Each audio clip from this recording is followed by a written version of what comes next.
Upbringing, রুচি, মন, মানসিকতা, বিহেভিয়ার এইসব নিয়ে কথা উঠছে। একটা ভিডিও দেখলাম মিলিদির, লিভিং উইথ মিলিদিকে নিয়ে মিলিদির ভিডিওটা দেখলাম, যেখানে একটা কথা খুব সুন্দর বলেছে যে এইসব ভিউয়ার্সদের বাড়বাড়ন্ত কিসের জন্য। এই যে ভিউয়ার্স যারা কিনা একটা ব্লগারের খুব কাছের, তাদের এত বাড়বাড়ন্ত কিসের জন্য, কি কারণে এরা এত বেড়েছে, কারা নিয়ে এসেছে এদেরকে, মানে খাল কেটে কুমিরটা কারা নিয়ে এসেছে? অবশ্যই কন্ট্রোভার্সি ক্রিয়েটাররা। এবার এই কন্ট্রোভার্সি ক্রিয়েটাররা কেন এনেছে? অবশ্যই নিজেদের স্বার্থে। নিজেরা অন্য কন্ট্রোভার্সি ক্রিয়েটারের থেকে আগিয়ে যাবে কিসে? ভিডিও করে। তাদের কাছে ফার্স্ট কোনো তথ্য আসবে, গোপন তথ্য, যেগুলো নিয়ে তারা মার্কেটে প্রথম হাইলাইট করতে পারবে। এটাই তো স্বার্থ, আর কি স্বার্থ? কন্ট্রোভার্সি জোনে যে কন্ট্রোভার্সি হওয়ার কথা, আলটিমেটলি কি সেই কন্ট্রোভার্সি হয়? হয় না তো। আমরা যে কন্ট্রোভার্সিটা করছি এখন, সেগুলো সবটাই কিন্তু ওই ভিডিও টু ভিডিও নয়। মানে আমরা 2-4 জন হয়তো ভিডিও টু ভিডিওই করছি, কিন্তু ভিডিওর যে মূল ব্যাপারটা সেটা কোথা থেকে আসছে? কখনো এ কল রেকর্ড ছাড়ছে, কখনো ও কল রেকর্ড ছাড়ছে, কখনো কিছু কল রেকর্ড সেইখানে ছিল বলে সে ছাড়তে পারছে, আর কিছু কল রেকর্ড কারোর কাছে পাঠানো হয়েছে বলে সে বলতে পারছে, আর সেখান থেকে কন্টেন্ট বের করে আমরা কাজ করছি। আলটিমেটলি উৎসটা কি? উৎসটা কিন্তু কল রেকর্ড। তার মানে উৎসটা হচ্ছে গোপন জিনিস, যেটা অফ ক্যামেরা হয়, মানে হয় অন ক্যামেরায় হয়নি, অফ ক্যামেরায় হয়েছে, তাই তো? মানে যদি ধরি বোতলের দিকে যেগুলো বেরোচ্ছে, যে গ্রুপের মধ্যে যে মেসেজ বা গ্রুপের মধ্যে যে নিজেদের মধ্যে চ্যাট বিনিময় হয়েছে, সেগুলোই তো শো হচ্ছে। তো সেগুলো সবটাই কিন্তু অফ ক্যামেরা হয়েছে। আবার যেগুলো হার্টের কাছে আসছে, সেগুলো তো হার্ট ওখানে প্রেজেন্ট ছিল না, যে গ্রুপের মধ্যে প্রেজেন্ট ছিল, শুনেছে, এরকম তো কিছু নয়। আর যদিও বা শুনে থাকে, সেটা যদি গ্রুপের মধ্যে থেকে শোনে, তাহলে সেটাও কিন্তু অফ ক্যামেরা। অন ক্যামেরায় কিন্তু আমরা কিছুই দেখতে পাইনি। তাহলে আলটিমেটলি এখন যে কন্ট্রোভার্সিটা চলছে, মেনলি সেটা কিন্তু বেসড অন গোপন তথ্য, বেসড অন অফ ক্যামেরায় কী হয়েছে সেটার উপরে। তো সেই অফ ক্যামেরায় দেখে লোকে সেইগুলো নিয়ে এসে বলছে, বা সেই মেসেজগুলো আসছে, তার উপর বেস করে আমরা কন্ট্রোভার্সি করছি না। আমরা কিন্তু পরোক্ষভাবে দোষী। আমরা যদি এই সব জিনিস নিয়ে ভিডিও না করতাম, তাহলে কিন্তু এইভাবে কন্ট্রোভার্সি হতো না। এবার এই কেন কন্ট্রোভার্সিগুলো আমরা করছি? কারণ মানুষের কিউরিসিটি আছে, ভিতরে ভিতরে কি হচ্ছে, কতটা হচ্ছে, সেইগুলো জানবার ইন্টারেস্ট ভিউয়ার্স, মানে যারা আমাদের দর্শক তাদের আছে। তারা দেখছে বলেই আমরা করছি। তারা যদি না দেখতো তাহলে আমরা করতাম না। তারা যদি স্বচ্ছ জিনিসটা দেখতো, মানে ভিডিও টু ভিডিও, তাহলে আমরা সেটা করতাম। কিন্তু না, মানুষের মধ্যে গোপন জিনিসের প্রতি ইন্টারেস্ট বেশি, মানুষের মধ্যে কিউরিসিটি বেশি, আর সেই কিউরিসিটির জন্যই কিন্তু আমরা সেগুলো নিয়ে ভিডিও করছি। আলটিমেটলি এখানে যদি তোমরা ধরো, সুস্থ মস্তিষ্কে ধরো, তাহলে সবাই প্রত্যক্ষ এবং পরোক্ষভাবে অ্যাকচুয়ালি ওই ভিতরের তথ্যই প্রমোট করছে, ভিতরের জিনিসপত্রগুলো নিয়েই আদান প্রদান হচ্ছে, সেগুলো নিয়েই কালচার হচ্ছে। এবার কেন এগুলো হচ্ছে? এখানে যে গ্রুপের মধ্যে যে কজন ছিল, 4-5 জনের, যে 5 জনের যে গ্রুপটা, সেই গ্রুপের মধ্যে আলটিমেটলি নিজেদের মধ্যে ভাঙন ধরেছিল। কিসের কারণে সেটাও আমরা জানি। একটা বিজনেসের ব্যাপার নিয়ে কিন্তু নিজেদের মধ্যে ভাঙন ধরেছিল। এবার যখন তারা একবদ্ধ ছিল, একসাথে কাজগুলো করছিল, তখন কিন্তু তাদের মূল ফোকাস ছিল ওই গ্রুপের মধ্যে অন্য কন্ট্রোভার্সি ক্রিয়েটারদেরকে ডিফেম করা, তাদেরকে নিয়ে খিল্লি করা, তাদের নিয়ে নোংরা মন্তব্য করা। এগুলোই হচ্ছে তাদের অ্যাকচুয়ালি আলোচ্য বিষয়। তার সঙ্গে নিজস্ব কিছু পার্সোনাল কথাবার্তাও তারা আদান প্রদান করেছে গ্রুপের মধ্যে। কারোর ফ্যামিলির ম্যাটার, কারোর ভাইয়ের বউ এইসব নিয়ে, কেউ তার বাড়ির ফ্যামিলির কে পরকীয়া করে, আবার কেউ সে নিজে কি করেছে, এগুলো। আলটিমেটলি দেখো, এদের এখানে আলোচনার বিষয়বস্তুটা কি? বেশিরভাগটাই ছিল কিন্তু পরকীয়া রিলেটেড ব্যাপার, আর তাদের হাজব্যান্ডদের সঙ্গে তাদের কি সম্পর্ক, বা ফ্যামিলির লোকজনের সঙ্গে কি সম্পর্ক, এটা। আর 3 নম্বর যে ব্যাপারটা, সেটা হচ্ছে কন্ট্রোভার্সি ক্রিয়েটারদের নিয়ে খিল্লি করা। ঠিক আছে, এবার কেন খিল্লি করা হচ্ছিল? যেই সময়ের কথাগুলো উঠে আসছে, সেই সময় কিন্তু মেনলি আমরা জানি যে ম্যান্ডিকে নিয়ে কিছু লোক ভিডিও করছিল, ঠিক আছে। এবার ম্যান্ডিকে নিয়ে যে ভিডিও করছিল, ম্যান্ডির তাতে মাথা যন্ত্রণা তৈরি হয়েছিল, মানে সে অ্যাকচুয়ালি কন্ট্রোভার্সিগুলো নিতে পারছিল না, এবং সেই জন্য সে মানে যে কন্ট্রোভার্সি ক্রিয়েটারের ভিডিও দেখছিল তারপরে তার যা মনে হয়েছে সেগুলো সে আউটবাস্ট করেছে। এইবার তার মানে এটা সত্যি যে এই যে কন্ট্রোভার্সি যেটা নেগেটিভ অ্যাসপেক্টে হয় সেটা কিন্তু ব্লগাররা নিতে পারে না। ব্লগাররা সবসময় চায় তাদেরকে নিয়ে পজিটিভ ভাইব কন্ট্রোভার্সি ক্রিয়েটাররা ছড়াবে, এবং সেই জন্যই তারা কন্ট্রোভার্সি ক্রিয়েটারদের সঙ্গে একটা পাতলি গলি করে, এবং করে তারা নিজেদের কিছু জিনিস তাদের মাধ্যমে মার্কেটে প্রোভাইড করে। কিন্তু যখনই দেখা যায় যে যাদেরকে প্রোভাইড করছিল তারা তাদের বিচার বুদ্ধি দিয়ে নেগেটিভ কিছু বলছে, মানে তার ওই ভিডিও থেকে কিছু নেগেটিভ জিনিস বের করে বলছে, তখনই তাদের গাত্রদাহ শুরু হয়ে যায়, আর তখনই তাদের মাথা যন্ত্রণা করে, ভালো লাগে না, নিতে পারে না, ইরিটেট হয়ে যায়, এবং যখনই ইরিটেট হয়ে যায় তখন তাদের সম্বন্ধে নোংরা মন্তব্য করে। এবং সেক্ষেত্রে দেখা যাচ্ছে ওরা তাদেরকে নিয়ে ইন্টারেস্টেড যাদের মাইন্ডে কিছু না কিছু একবার ঢুকিয়ে দিয়েছিল, এবং তারা হয়তো কোনো সময় পজিটিভ ভাইব দিয়েছিল। তো সেই জায়গায় যে পজিটিভ ভাইব দিয়েছিল তারপরে তাদের মধ্যে মেলবন্ধন হয়েছে, কে আগে যোগাযোগ করেছে ম্যাটার নয়, ম্যাটারটা হচ্ছে যোগাযোগটা হয়েছে। তো যদি এই কথাই হয় তাহলে তো আমার সঙ্গে তো ফোকলু 2 ঘন্টা ধরে কথা বলেছে, সেই নিয়ে মানে সেই লেভেলে শুরু হয়ে গেছিলো, কিন্তু ফোকলু তো আমাকে ফোন করেছিল। আমি যদি বলি যে এটা কি প্রমাণ আছে যে আমি ফোকলুকে কোনো দিন ফোন করেছি, না, সেটা কিন্তু কেউ দিতে পারবে না। কিন্তু সেই ফোকলু যখন আমার সঙ্গে 2 ঘন্টা ধরে কথা বলেছিল সেটা নিয়ে কম কন্ট্রোভার্সি হয়নি, কিন্তু এটাই বাস্তব কেন ফোন করেছিল। তো এই যে শুনছি যে আমি কারোর সঙ্গে যোগাযোগ করিনি, আমার সঙ্গে সবাই যোগাযোগ করে, তাতে কি এসে যায়? যোগাযোগটা তো হয়েছে, যোগাযোগটা হয়েছে বলেই কথাগুলো বলা হয়েছে। এইবার সেই জায়গা থেকে একটা জিনিস খুব মানে ভালোভাবে উঠে আসছে যে এই ব্লগারদের এগেনস্টে গিয়ে যদি কোনো মন্তব্য ভিডিও মাধ্যমে আসে তখনই ব্লগারদের গাত্রদাহ হয়, এবং যদি তাদেরকে কনভিন্স করতে পারে এবং তাদেরকে দিয়ে আবার পজিটিভ কিছু ভাইব ছড়াতে পারে তাহলে ওয়েল অ্যান্ড গুড, আর যদি না করতে পারে তাহলে কিন্তু সেই কন্ট্রোভার্সি ক্রিয়েটারদের উপর তাদের একটা রিভেঞ্জ মেন্টালিটি আসে। এবার সেই রিভেঞ্জটা কী করবে? তারা বাড়ি গিয়ে কিছু করে আসবে? তা তো নয়। তাহলে তারা অকথ্য গালাজ, নোংরা মন্তব্য, বাজে কথা তাদের সম্বন্ধে বলবে, এবং সেগুলো মানে সেই লেভেলের এক্সট্রিম লুজটক করবে, এবং সেগুলো গ্রুপের মধ্যে, এগুলো হচ্ছে ফ্রাস্ট্রেশন বের করা, গ্রুপের মধ্যে ফ্রাস্ট্রেশন বের করা। এবার এই গ্রুপের মধ্যে যখন এগুলো বলা হয়েছিল তখন কিন্তু সবাই সেটাকে কি বলবো এনজয় করেছিল। এই যে আজকের বোতল যেগুলো বলছে সেগুলো বোতলও তো সেই সময় প্রোটেস্ট করেনি, এবং বোতল আবার ওইখান থেকে মানে কথাগুলো নিয়ে এসে আবার কিন্তু সেই দিদির এগেনস্টে, হ্যাঁ, কিন্তু সেই লেভেলের কিন্তু ভিডিও করেছিল, সেখানে তাকে কখনো জ্যোতিষী দিদি, কখনো বদমাইশ, কখনো শয়তান, এরকম ধরনের কথাও বলেছে। তাহলে এর থেকে কি তোমরা ফিল করতে পারলে? আমি যেটা ফিল করতে পারলাম, each and every group member প্রত্যেকে সমানভাবে দায়ী, এবং প্রত্যেকে সেই সময় এনজয় করেছে। কোনো একজন বলেছে আর 4 জন এনজয় করেছে, এবং তারপরে সেখান থেকে কন্ট্রোভার্সি ক্রিয়েটার আবার কিন্তু তার এগেনস্টে আউটবাস্ট করার জন্য কিন্তু অনলাইনে এসে তাকে নিয়ে বাজে মন্তব্য করে ভিডিও করেছে। তাহলে এখন কি ব্যাপারটা দাঁড়ালো? মধ্যে কথা দাঁড়ালো যে প্রত্যেকজনই সমান, এবং এটা রিয়েলাইজ করবার জন্য কোনো জিনিস পাঠালে বা দেখলে বা ভিডিওর মাধ্যমে প্রকাশ পেলে তারপরে বুঝবো, তা তো নয়। আমরা এখানে সবাই কিন্তু যথেষ্ট ম্যাচিওর, এমন নয় যে কারো বাচ্চাকেও এখানে ভিডিও করতে এসেছে, এবং সবারই যথেষ্ট অভিজ্ঞতা হয়েছে, এবং সেই অভিজ্ঞতাগুলো কিন্তু যথেষ্ট মানে বয়সের সাথে সাথে হয়েছে। তারপরেও আমরা এত অভিজ্ঞ ব্যক্তি হয়ে আমাদের মধ্যে কি করে সেই ইমোশনাল ব্যাপারগুলো আসলো যে ভাই আমরা তাকে বিলিভ করছি, এবং একটা সরি বা ক্ষমাতে গিয়ে সেই জিনিসটা মিটে যাচ্ছে।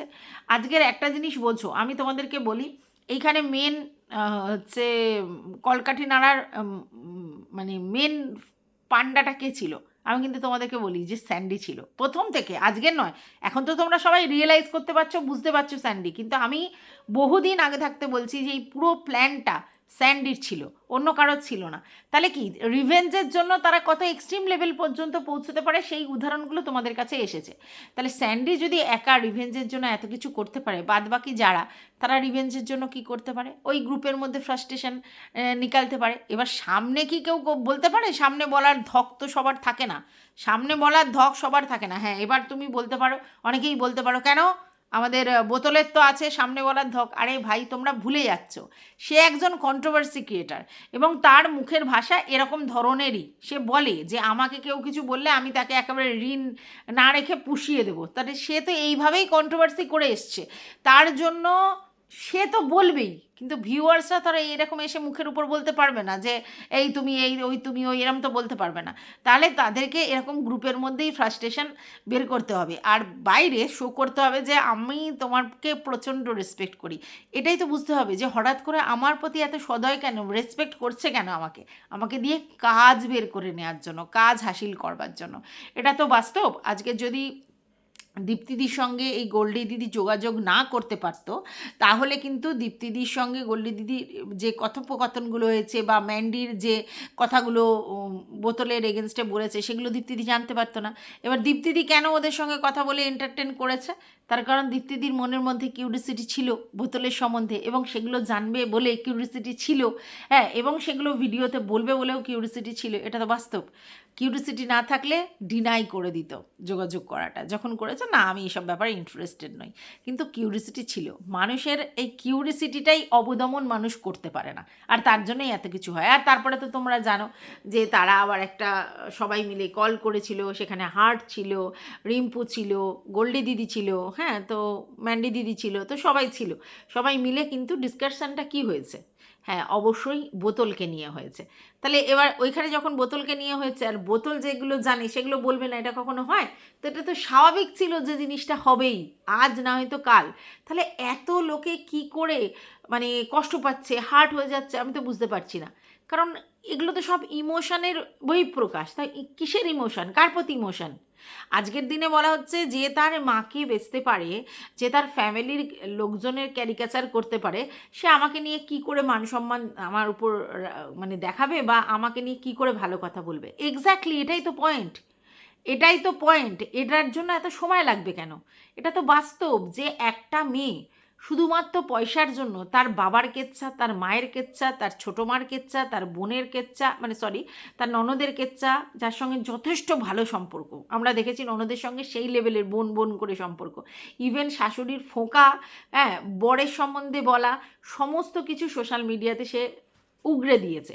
অথচ আমরা দেখেছি ছোটো মার সঙ্গে সম্পর্ক ভালো, শাশুড়ির সঙ্গে সম্পর্ক ভালো, বোনের সঙ্গে সম্পর্ক ভালো, মানে ননদ কাম বোনের সঙ্গে সম্পর্ক ভালো, তারপরে সে উগরে দিয়েছে। তাহলে সেখানে থার্ড পার্সন সিঙ্গুলার নাম্বার একটা কন্ট্রোভার্সি ক্রিয়েটারকে আন্টি বলে ডাকছে বলে তাকে রেসপেক্ট দেখাবে? রেসপেক্ট চিজ কা কোই নামই নেই হ্যাঁ। মানে এর লাইফে রেসপেক্ট বলে যে একটা ওয়ার্ড আছে সেটাই নেই। রেসপেক্ট কী করে করতে হয়, তার সঙ্গে কীভাবে রেসপেক্ট দিতে হয় সেটাই তো সে জানে না। কারণ যদি রেসপেক্ট দিতে পারতো তাহলে তো মা, শাশুড়ি, বর, ননদ,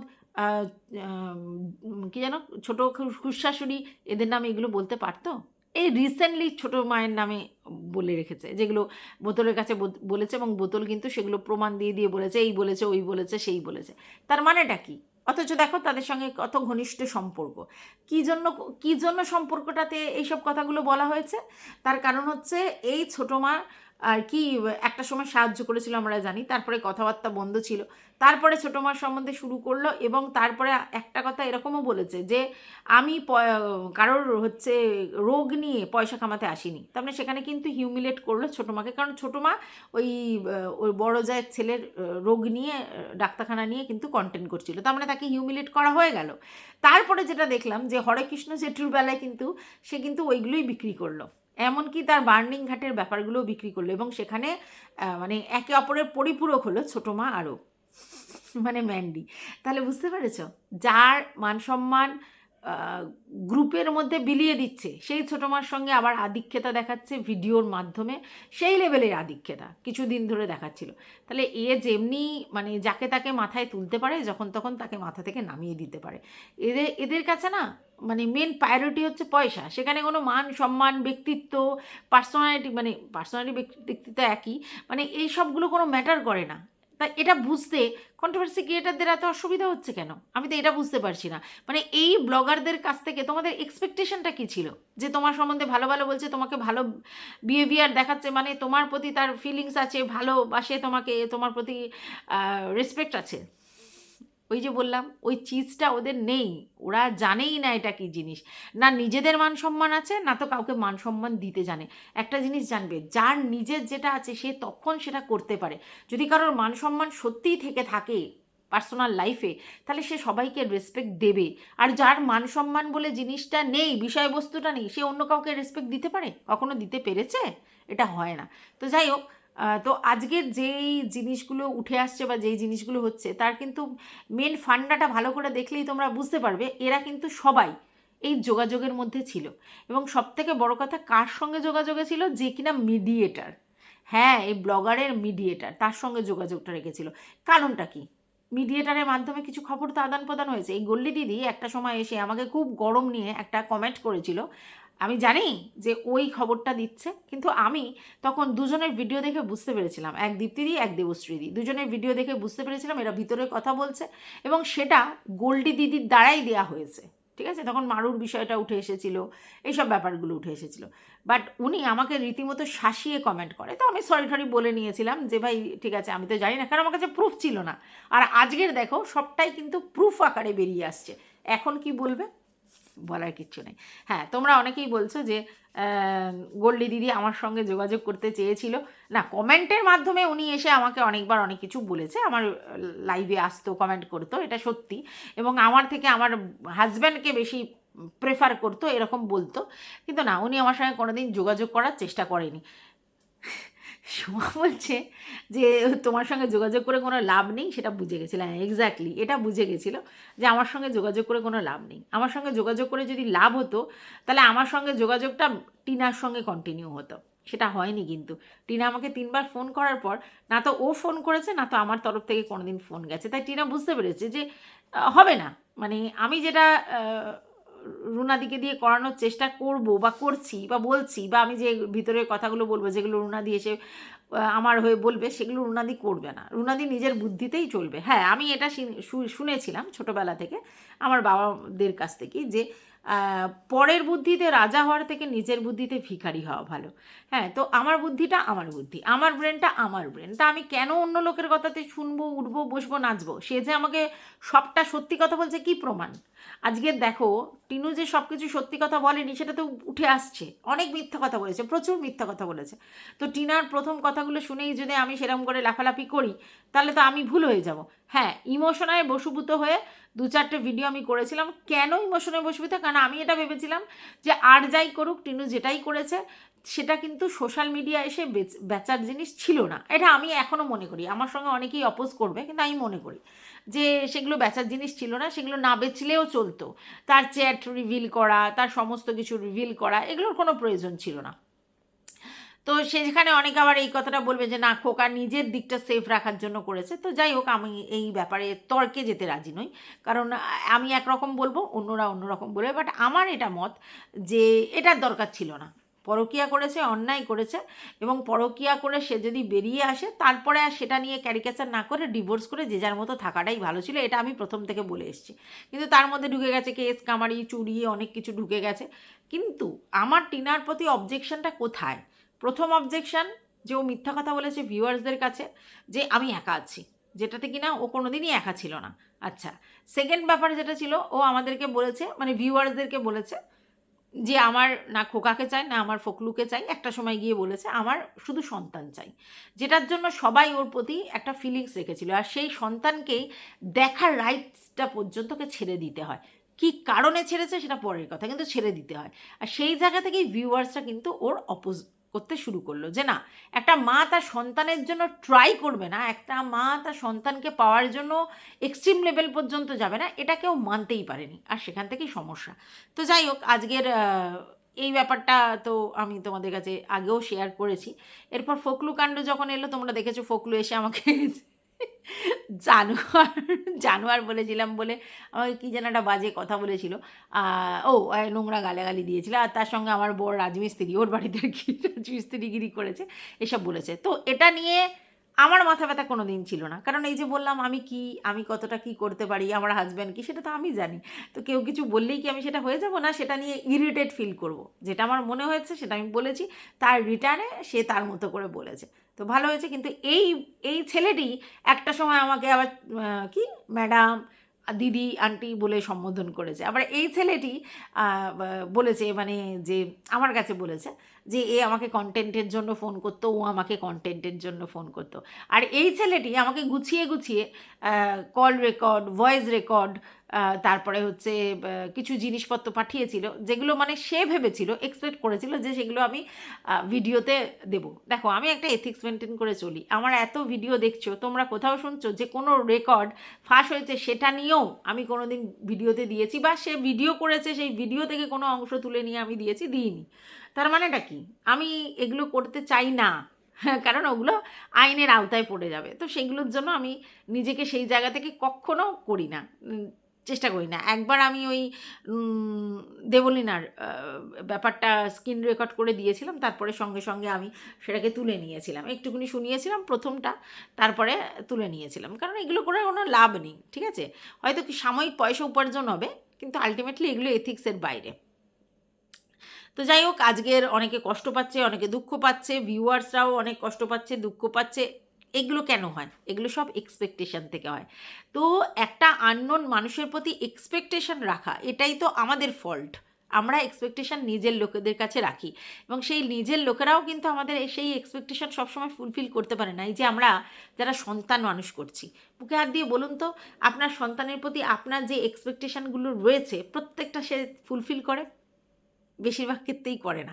এবং যারা আপকামিং শাশুড়ি হবেন বা আপকামিং যাদের ছেলেদের হবে, তাদের সেই জায়গা থেকে স্ট্রং থাকতে হবে যে আপনাদের কিন্তু সামনে অনেক কিছু দেখবার আছে। কারণ এখনকার ছেলেরা না অনেক বোল্ড, মানে ছেলে মেয়েরা অনেক বোল্ড। আপনি কি করেছেন সেটা আপনাকে চোখে আঙুল দিয়ে বুঝিয়ে দেবে যে ওটা আপনার কর্তব্য ছিল বলে করেছেন। ওদের কোনো আপনারা কিছু করেননি যে ওদের জন্য করেছেন। তো সেই জায়গা থেকে যদি নিজের সন্তান, নিজের ফ্যামিলির লোকেদের কাছ থেকে এক্সপেকটেশন রেখে আপনাদের হার্টেট হতে হয়, সেখানে বাইরের লোকের কাছ থেকে কিসের এক্সপেকটেশন? কেন এক্সপেকটেশন? দুটো ভালো কথা বললো বলেই আমাকে ভালোবাসা বিতরণ করতে হবে? কখনো নয়। ভালোবাসা এত সস্তার জিনিস নয় যে যত্রতত্র আপনি বিলিয়ে বেড়াবেন, আর যে আপনার যোগ্য নয়, মানে যে যোগ্য নয় আপনার ভালোবাসা পাওয়ার, তাকে ভালোবাসা দিতে যাবেন। অপাত্রে যদি ভালোবাসা বিলিয়ে বেড়ান, সেটা কি তার ফল্ট না আপনার ফল্ট? তো এখান থেকে তো সব কিছু উঠে আসছে, নতুন করে বলার কিচ্ছু নেই। ঠিক আছে, আর আমার মনে হয় এখানে কষ্ট পাওয়াটা বেকার, মানে কারোর জন্য কেউ কষ্ট পাওয়াটা সেটা বেকার। আলটিমেটলি কোথায় লাগে জানেন? কোথায় লাগে, মানে একটা আমাদের এক্সপেকটেশন থাকে যে আমাকে এইটুকুনি বলতে পারে না, বা আমাকে এটা বলতে পারে না। যখন দেখে না তার থেকেও লেভেলের কিছু বলেছে, তখন ভাবে যে এ বাবা, এ বলতে পারে, হ্যাঁ বলতে পারে, আন্টি ডেকেছে বলে সে বলতে পারে না? মা ডেকে মা চরিত্র চচ্চড়ি করছে, বাপ ডেকে বাপের চচ্চড়ি করছে, ছোটো মা ডেকে ছোটো মার চচ্চড়ি করছে, বোনকে নিয়ে ঢলাঢলি ভলাবলি করে সেই বোনের চরিত্র চচ্চড়ি করছে। ভেরি রিসেন্টেও শুনেছি কি ফরকিয়ার গল্প, সেগুলোও বলেছে। তাহলে তার থেকে কি এক্সপেকটেশন?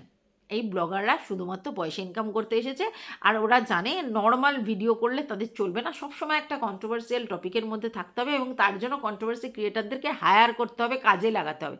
তাই তারা করেছে। তাদের বিজনেস স্ট্র্যাটেজিটা যদি দেখেন, স্ট্র্যাটেজিটা যদি দেখেন, তাহলে বুঝতে পারবেন তারা কোথাও না কোথাও, কখনো না কখনো, কাউকে না কাউকে কাজে লাগিয়েছে, ফোন আলাপ করেছে, কথা বলেছে, যোগাযোগ করেছে। আবার বলছি, আমার মতো চুনোপুটি ক্রিয়েটারের সঙ্গে কিন্তু করেনি, বাদবাকি প্রায় সকলের সঙ্গেই করেছে। কারণটা কি? কারণটা হচ্ছে জানতো যে এদের দিয়ে কাজ হবে, এরা আমার কথাগুলো কোথাও না কোথাও আমার কথাগুলো নিয়েই কথাগুলো বলবে, তার জন্য। এবার তাহলে আমাকে কেন বলেন? ওই ধর্তব্যই ধরেনি, তার জন্য বলেনি, শুধু বাথরুম পরিষ্কারের সময় কথাটা বলেছে। তো যাই হোক, সেটা ছাড়ো, আমি এটা জাস্ট মজা করলাম। উম, এত কষ্ট পাওয়ার, এত দুঃখ পাওয়ার, এত হাল হুতাশ করার মতো কিছু হয়নি। কি হারিয়েছো? আর কি নিয়ে যাবে? হ্যাঁ, শুধু ব্যবহারটা থেকে যাবে। তো যে যা করেছে তার চরিত্র সামনে চলে এসেছে। আল্টিমেটলি যাকে বলেছে তার তো ঘন্টা, তার ঘন্টা, সেটা বুঝতে হবে। তো যাই হোক, এই ভিডিওটা আমি একটু হেয়ালিপনা করে করলাম, তোমরা যারা বোঝার তারা নিশ্চয়ই বুঝেছো।